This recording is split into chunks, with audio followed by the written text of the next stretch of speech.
Ed Mylett is one of the wealthiest men in the USA. In this video, Ed speaks about how to control your mind to get anything you want.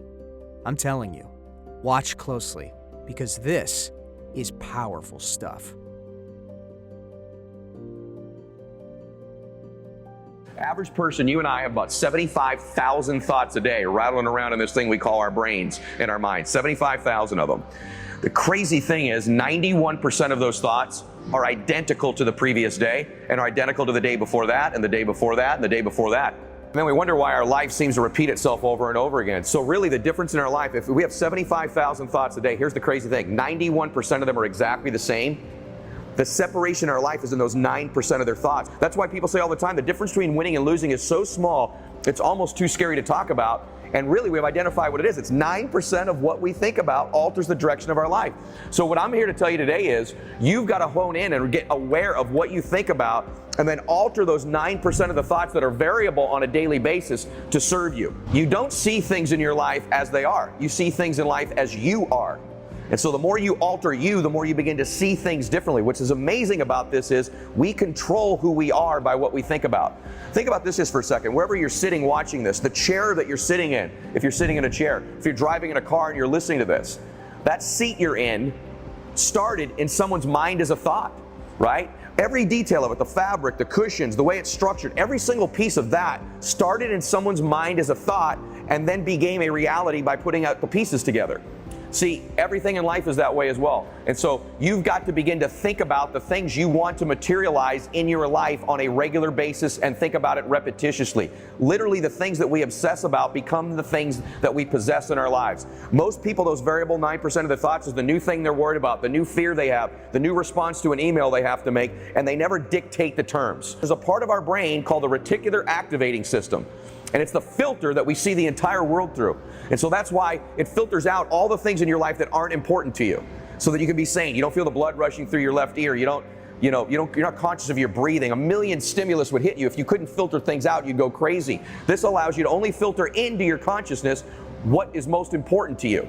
And what's most important to you is what you think about all the time. And it creates a filter. For example, that's why if something's important to you, the reticular activator reveals it to you through vision, sound, touch, you name it. And so, for example, you ever buy a new car, you got a new, blue Honda car. All of a sudden, don't you see that car everywhere? It's on the it could be 3 lanes over, other side of the freeway. You see blue Hondas all of a sudden everywhere. They were already all over the road. Why do you see them all of a sudden? You ever notice that before? Because that's become important to you, because it's part of your reticular activating system now. So what if you could program your mind that the blue Hondas of your life are your goals, your dreams, and your visions?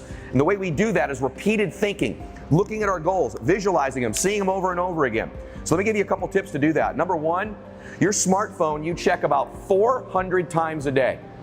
400. The most important thing you could do is on your screensaver, program the thoughts that would serve you, the goals that would serve you. That gives you 400 triggers a day. Every time you pick up this phone, you're looking at your blue Hondas. You're looking at what's most important to you. And what happens is when you put that down, the RAS begins unconsciously to help filter into your existence the people, the places, the conversations, the things that will help you materialize that space you've created with the thought. It fills it with the furniture of your life, the furniture, the people, places, and things. So the second thing is to program your phone with your goals and dreams. That's 400 triggers a day to begin to alter those 9% of your thoughts. When you're obsessed with what you want, you begin to hear those conversations. When you're not obsessed, you miss them. Or you'll see something that you wouldn't see. You'll see the prospect. You'll see the situation. You'll see the opportunity. It's literally reveals you. It's almost like the Matrix. It changes our world. This is the power of what we think about. It's the most misunderstood thing in the world. It's literally taking control of your thoughts and pointing it at your life and your goals and your dreams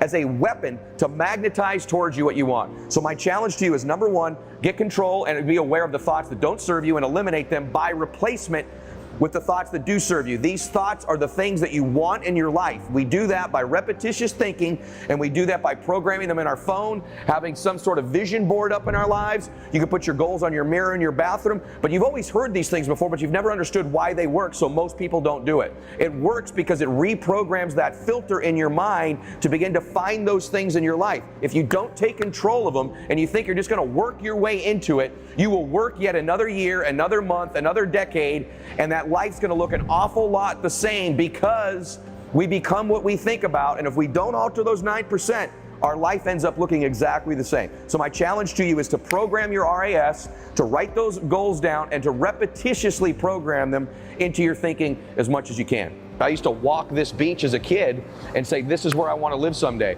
I knew exactly what beach, I knew exactly the area, and the more my brain went to work on that specific thought, that specific place, the more likely it was to happen. So remember this, the more specific you are with your thinking, the more intentional you are with the thoughts, the higher the probability of it happening, and your brain can go to work, that RAS can go to work on finding the people, places, things, and resources to fill in that very specific thought that you have. So don't be general, be specific, and repeat it over and over and over again to yourself.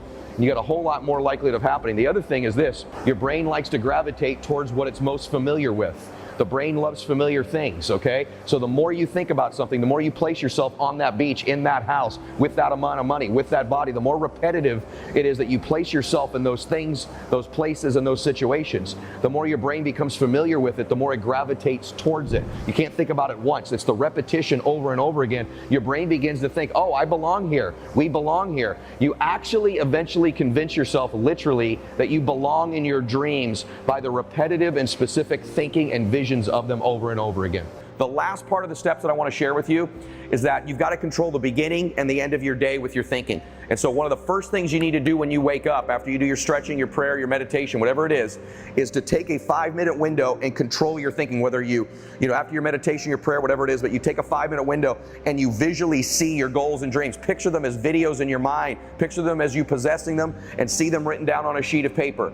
This will begin to control your mind for the day. And then at the very end of the day, what I do, one of the last things I do after my prayer, when I'm laying in bed at night, is I read through my goals and my dreams, I picture them, and I allow my RAS and my subconscious mind to go to work on them. When I get my sleep, it's going to work on revealing to me, it's playing back the video, believe it or not, of my day in my mind, and it is revealing to me the things that I may have missed in that day that could bring those things into my reality, and it helps me wake up ready to get them as well. So if you'll do that, where you wake up, you go to bed, and when you check your phone, you are going to alter those 9% of your thoughts. These are 3 key steps on changing the way you think, and we know if we can change the way we think, we change the 9% of our thoughts, we change what we obsess about, we begin to possess them. That thought opens up a new space that didn't exist before, just like that chair you're sitting in, and we'll begin to create those things in our lives. Use these 3 steps to change your thinking, and I know if we stack that up over a day, a week, a month, 3 or 4 years, and a decade, the direction of your life is completely different. You see yourself living like this.